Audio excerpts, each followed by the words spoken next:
에스겔서 15장 1절부터 7절 말씀입니다. 주님께서 나에게 말씀하셨다. 사람아, 포도나무 곧 삼림 가운데 있는 그 덩굴이 다른 모든 나무에 비해 나은 점이 있느냐?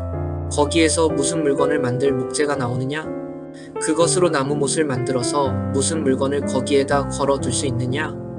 그것은 땔감으로 불 속에나 던져 버리는 것이다. 그 양쪽 끝은 타 없어졌고 그 가운데 부분도 그을었는데 그것이 물건을 만드는데 무슨 소용이 있겠느냐?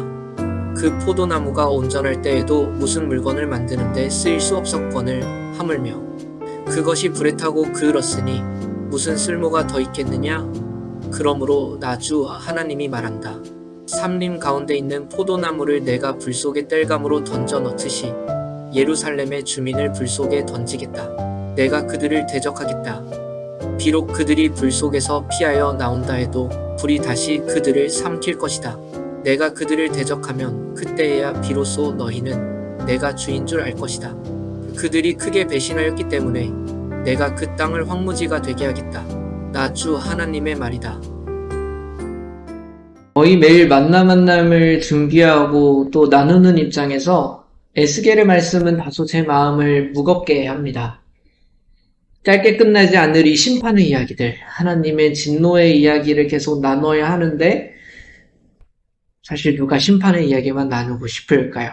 좋은 소식을 나누면 좋겠지만 그렇다고 또 하나님의 말씀을 제가 원하는 대로만 전할 수는 없는 법입니다. 그러나 한편 이런 생각도 듭니다. 왜 이토록 심판의 메시지를 반복적으로 또 강하게 전하셔야만 했을까? 한 번도 아니고 두세 번도 아니고 반복되는 이 심판의 선포는 어떤 배경에서 주어진 걸까? 이는 이스라엘 백성들의 삶을 추적해보지 않아도 우리의 삶을 돌아보면 알 수 있습니다. 솔직히 말해서요, 심판의 메시지를 아무리 전해도요, 그것을 자기의 말씀으로 삼는 사람들은 많지가 않아요.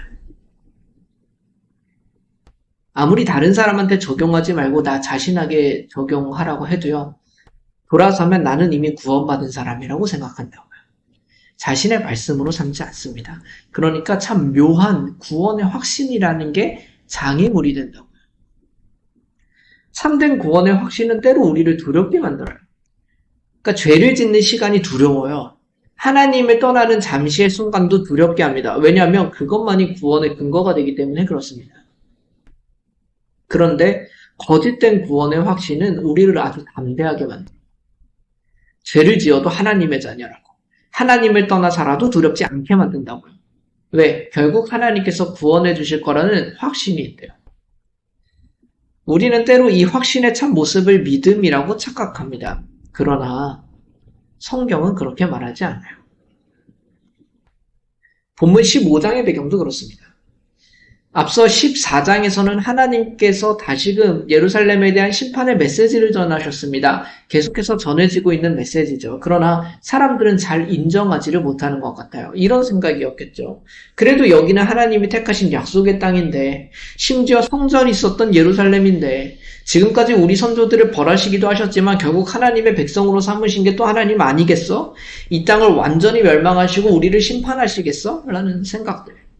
이것이 마치 우리의 모습이죠. 심판의 메시지를 우리에게 적용하지 않습니다. 아무리 회개와 아무리 심판에 대한 메시지를 전해도 받아들이지를 않아요. 우리는 이미 구원을 받았다고 생각한다고요. 그러나 여러분, 우리는 이미 구원에 이르렀다는 확신에 사는 것보다도 차라리 날마다 두려움으로 구원을 확인하는 삶이 더 유익이 됩니다. 바리새인을 보십시오. 수많은 성경의 인물을 보십시오. 특별히 신약에서도 구원받지도 않았는데도 자신은 하나님의 백성이라고 착각하며 살아가던 그들의 미래를 바라보십시오. 예수님이 아무리 그들이 잘못되었다고 지적해도 받아들이지 않고 자신에게는 적용하지 않았던 사람들, 우리는 하나님을 떠나 사는 와중에도 구원의 확신을 누릴 수는 없어요. 그런데 많은 사람들이 그 확신을 가지고 있단 말입니다. 우리가 아직 구원을 경험해 본 적이 없는데도 불구하고 나는 구원 받았다고 착각하는 사람들이 생긴다고요.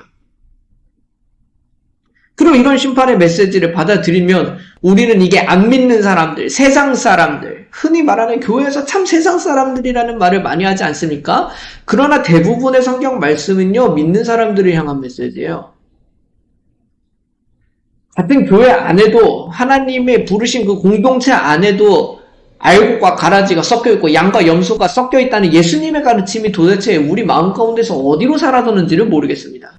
사실 그런 메시지를 받아도 우리는 생각합니다. 나는 알곡인데, 나는 양인데, 생각해보니까 교회는 염소들도 있지, 교회는 가라지도 있지, 저 믿음 없는 사람들도 있지. 우리는 도무지 그런 메시지들을 진지하게 받아들이지 않아요. 하나님께서는 포도나무의 비유를 하십니다. 여기서 조심해야 합니다. 성경에 워낙 많은 포도나무 비유가 등장하니까 우리는 섣불리 적용하려고 할 때가 있어요. 성경을 잘 읽어보십시오. 어떤 선입견도 가지지 말고 봐야 돼요. 하나님께서는 포도나무가 다른 나무에 비해서 어떤 유익이 있냐고 물으십니다. 그러니까 다른 비유에서 볼 수 없는 질문이잖아요. 어떤가요? 그러니까 백향목 같은 건 어때요? 성전을 지을 때 사용하기도 할 만큼 어떤 나무들은요, 가구를 지을 때 매우 적합합니다. 그러니까 각 나무마다 어떤 거는 기타를, 악기를 만드는 나무로 사용되기도 하고요. 그 용도가 다양해요. 그런데 포도나무는요? 포도나무는 어떤 용도로도 사용이 안 됩니다. 포도나무 가지가 어떤 용도로 쓰일까요? 땔감이에요. 그런데 하나님께서는 이미 불에 그을린 포도나무라면 더 쓸모없지 않겠냐고 질문하십니다. 당연히 그렇겠죠. 아니 멀쩡한 포도나무 가지도 다른 데 쓸모가 없는데 불에 그을렸다면 더 쓸모가 없는 건 분명합니다. 그런데 왜 하나님께서 지금 이 이야기를 하실까? 하나님께서는 이 포도나무 같은 존재가 예루살렘 주민들이라고 말씀하십니다. 그들은 하나님과 함께 사는 포도나무 같은 존재들이었어요. 문제는 이들이 아무 쓸모도 없는 존재들이라고요. 열매 맺지 못하는 포도나무는 어떤 다른 용도로도 사용이 불가능합니다. 결국 땔감으로밖에 쓸 수가 없죠.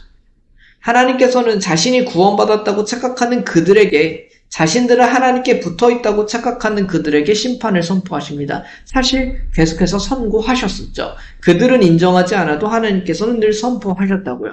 여기서 더 직접적으로 말씀하시고 아무리 말해도 깨닫지 못하니까 비유를 통해서 말씀하시는 겁니다.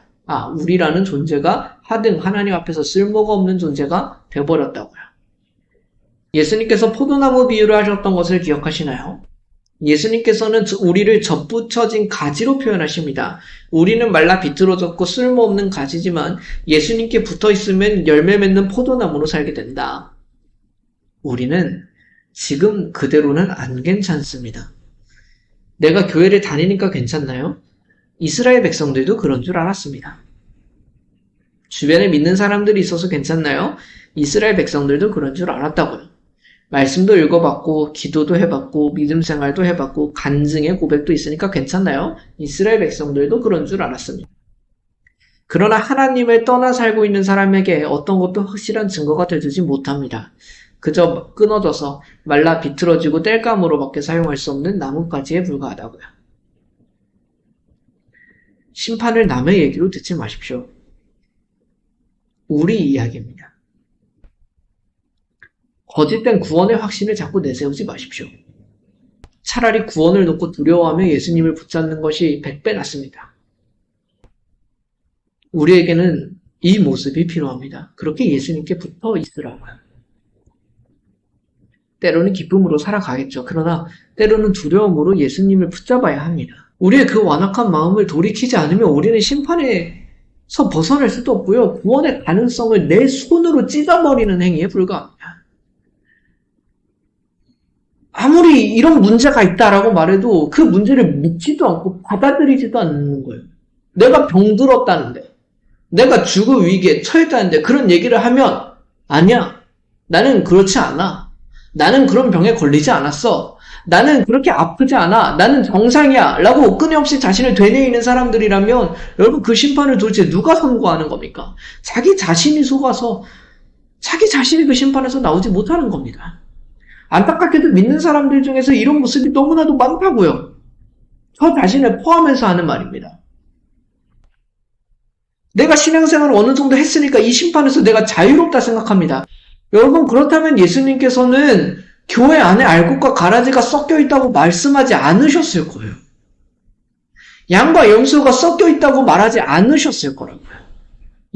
다른 분도 아니고 예수님께서 그렇게 섞여 있다고 말씀하셨는데 도대체 어떠한 확신으로 우리가 염소가 아니고 양이라고, 우리가 가라지가 아니고 알곡이라고 확신할 수 있겠습니까? 도대체 우리가 가지고 있는 구원의 확신은 어디서부터 오는 건가요?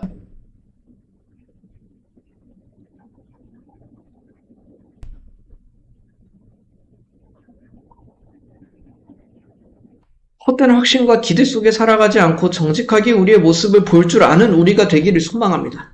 하나님의 말씀 앞에 거울과 같이 정직하게 대면할 줄 아는 우리가 되었으면 좋겠어요. 감사하게도 예수님께서는 말라 비틀어진 나무라도 자신과 연결되게 하십니다.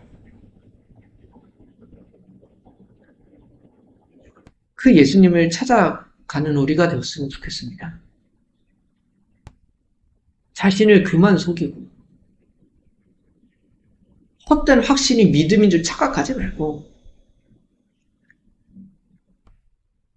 그럼 구원받은 사람들이 이렇게 두려움 가운데 살아가도 되냐? 여러분, 실제로 그렇게 살아갔던 사람들도 있습니다. 그리고 솔직하게는 헛된 구원의 확신으로 평생을 그렇게 속으면서 살아가는 것보다는 차라리 두려움 가운데라도 그렇게 참된 구원을 붙잡는 사람이 100번 낫다. 그렇게 두려움으로라도 우리의 처지를 깨닫고 주께 돌이킬 수 있는 우리가 되었으면 좋겠습니다. 여러분, 부디 정말 긴 시간 동안 우리가 언급하고 말해왔던 그 구원의 확신, 그게 중요하긴 한데요. 구원의 확신에는 또 나 자신으로 말미암아 판단하는 그런 구원의 확신은 오염될 여지가 너무나도 많습니다. 내 확신을 붙잡지 마시고, 여러분, 이 말씀을 전하는 에스겔도 두려움으로 사역하며 살아왔던 사람이고, 예레미야는 평생을 슬픔과 애통 가운데 말씀을 전했던 선지자예요. 확신과 믿음과 기쁨만으로 살아가는 것만이 믿음의 삶이 아닙니다. 때로는 그것이 거짓된 믿음을 나타내요. 우리가 참으로 구원받았는지를 확인할 수 있는 것은 내가 하나님 앞에 붙들려 있는지, 내가 하나님의 말씀대로 살아가는 그 열매가 나타나는지밖에 없습니다. 내가 하나님으로 말미암아 이 확신을 얻는, 하나님을 다른 어떤 것보다 사랑하고 의지하게 되는 그 믿음을 확인하는 것밖에는 우리의 확신을 줄 수 있는 것이 없습니다. 거짓된 확신을 버리고 참된 믿음의 증거를 가진 우리가 되었으면 좋겠습니다. 잠시 함께 기도합시다. 하나님 아버지, 우리는 무엇을 확신하며 살아가고 있는지요? 참 두렵지만 우리에게 거짓된 확신의 증거가 있다면 버리게 하여 주십시오. 자신을 속이는 생각으로 갇혀 있다면 주님 저희를 깨부셔 주십시오. 그것이 100번 낫습니다. 부디 그런 거짓된 믿음과 거짓된 소망으로 살아가는 우리를 불쌍히 여겨주셔서 진실을 바라보게 하시고 정직하게 하나님을 대면하게 하여 주셔서 참된 구원을 소망하고 붙들며 나아갈 수 있게 하여 주옵소서. 그 두려움으로라도 끊임없이 예수님을 붙잡고 예수님을 의지하여 살아가는 우리가 되었으면 좋겠습니다. 거짓된 믿음이 주는 헛된 기쁨 가운데 속지 않게 하시고 정직한 믿음이 주는 경외함을 바라며 나아가는 우리가 되기를 간절히 소원하며 참된 구원의 증표가 되시는 예수 그리스도 이름으로 기도드립니다. 아멘.